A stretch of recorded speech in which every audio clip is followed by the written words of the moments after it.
Welcome to this lesson on how to choose between que and cuál. Most books and courses will give you a very simple definition of this. They'll tell you that que equals what and cuál equals which.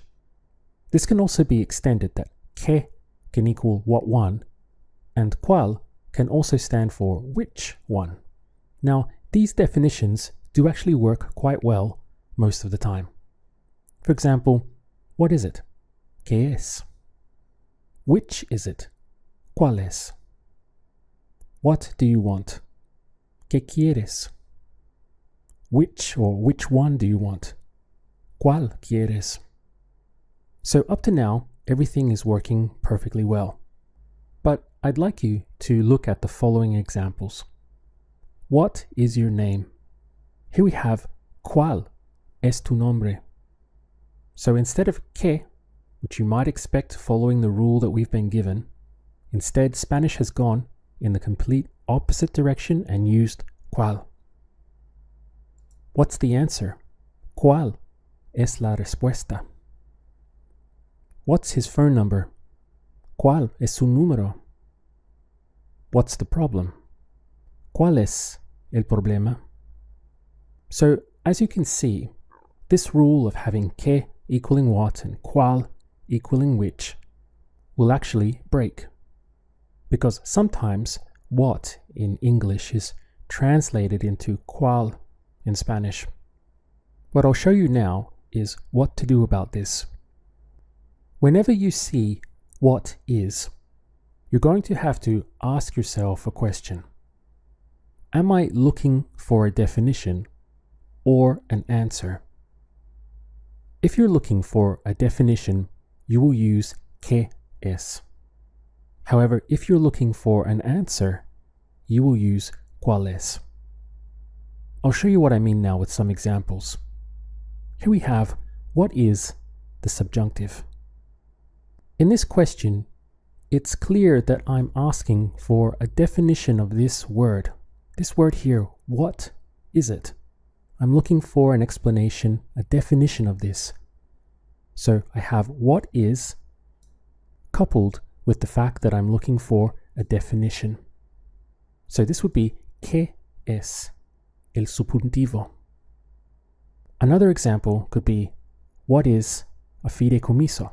Now this is a trust from a bank. So let's say I didn't know this word and I was hearing it for the first time. So my question is, what is a fideicomiso? Meaning that I'm looking again for a definition of this word.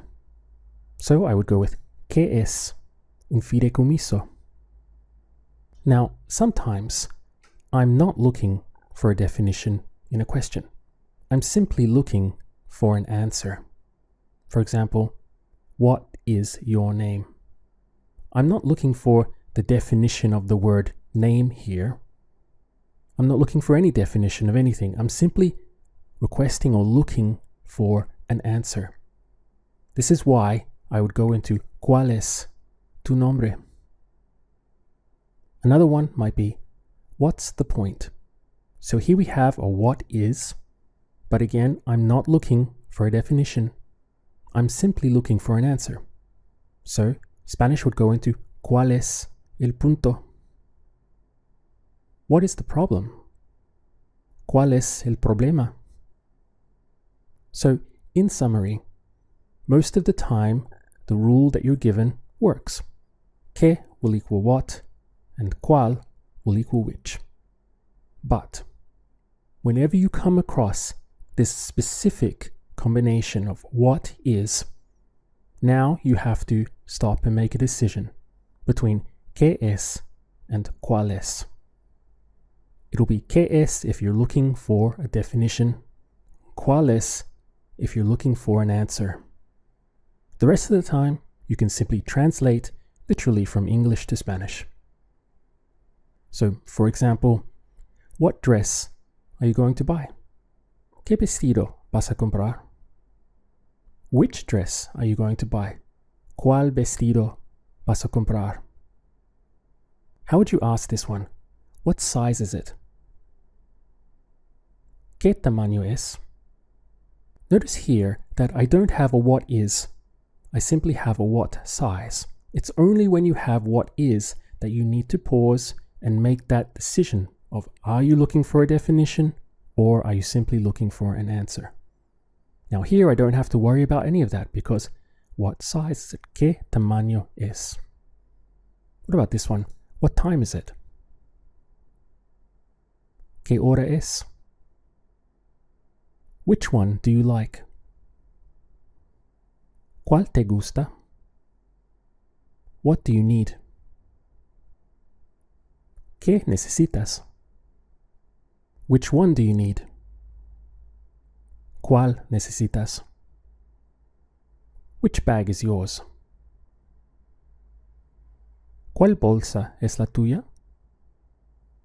What did you buy today? ¿Qué compraste hoy? Which one did you buy today? ¿Cuál compraste hoy? Again, the only time this rule breaks is when you get a what is. And really what we're talking about here is the verb ser. So it could be what is, it could be what are, it could be what was, whatever form of ser, whether it's singular or plural or going into the past. When you have this combination of what plus the verb ser in whatever form, this is where you have to make your decision. ¿Qué es? For a definition. ¿Cuál es? For an answer. Let's again look at just two more examples. So we could have what is a verb. Here I'm looking for a definition. What is this thing? What's a verb? I'm mentioning the specific word that I'm asking, what is this? So for that reason, Spanish will go into ¿Qué es un verbo? However, what's your name? I'm no longer looking for a definition. I'm looking for the answer. Will be ¿Cuál es tu nombre? Now, lastly, before we go into our drill, we must also talk about plurals. When it comes to que, it actually doesn't have a plural form. So whether it's a singular noun or a plural noun, you will use que in both instances. However, with cuál, it does have a plural form. So it will go from cuál into cuáles. For example, let's imagine that we went to the zoo and someone asked us, what animals did you see? The answer would be, ¿Qué animales viste? Notice that we have a noun in the plural, but que remain the same. So you could say, what animal did you see? ¿Qué animal viste? But also, what animals did you see? ¿Qué animales viste? So it stays the same. Let's imagine that we went to a bookstore and someone asked, what books did you buy? How would you say that? ¿Qué libros compraste? Now remember, we cannot do this with cuál. When nouns go into plural, we must go from cuál to cuáles. How would you ask this? What's your favorite color? ¿Cuál es tu color favorito? So two things here. Number one, we have a what is, so we have to make a decision. We're not looking for the definition of color or anything like that. We're simply looking for an answer. So went to cuáles, and it's singular because your favorite color is singular. However, if we turn this all into plural and we said, what are your favorite colors? How would you say that? ¿Cuáles son tus colores favoritos?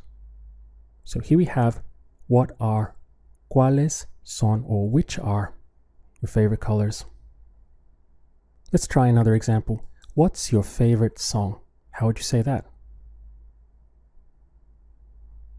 ¿Cuál es tu canción favorita? Now ask, what are your favorite songs? ¿Cuáles son tus canciones favoritas? Next up, we'll run a little drill. Remember that most of the time you will translate literally. So, ¿qué will equal what? ¿Cuál will equal which? but you just have to be careful when you come across this combination of what with the verb ser. So what is, what are, what was, etc. This is when you have to pause and decide, are you asking for a definition or an answer? Here we go. I can't decide which one I want. No puedo decidir cuál quiero. Do you know what language he speaks? ¿Sabes qué idioma habla? Which one do you have? ¿Cuál tienes? What does it mean? ¿Qué significa? Which one did you see? ¿Cuál viste? What is her opinion? ¿Cuál es su opinión? What was her opinion? ¿Cuál era su opinión? I'd like to know what you think. Me gustaría saber lo que piensas. But what is a pronoun? Pero, ¿qué es un pronombre? What's your problem? ¿Cuál es tu problema? Which ones are yours? ¿Cuáles son tuyos? What are their names? ¿Cuáles son sus nombres? Which one do you like more? ¿Cuál te gusta más? Which dress do you like? ¿Cuál vestido te gusta? What's the capital of Argentina? ¿Cuál es la capital de Argentina? Which car is yours? ¿Cuál coche es el tuyo? Which book did you buy? ¿Cuál libro compraste? Which books did you buy? ¿Cuáles libros compraste? What's the biggest size you have? ¿Cuál es el tamaño más grande que tienes? What music do you like? ¿Qué música te gusta? Which one is the best? ¿Cuál es el mejor? What was the problem? ¿Cuál fue el problema? What films did you see last week? ¿Qué películas viste la semana pasada? Which bag should I buy for her? ¿Cuál bolsa debería comprar para ella? What's her favorite color? ¿Cuál es su color favorito? What are her favorite colors? ¿Cuáles son sus colores favoritos?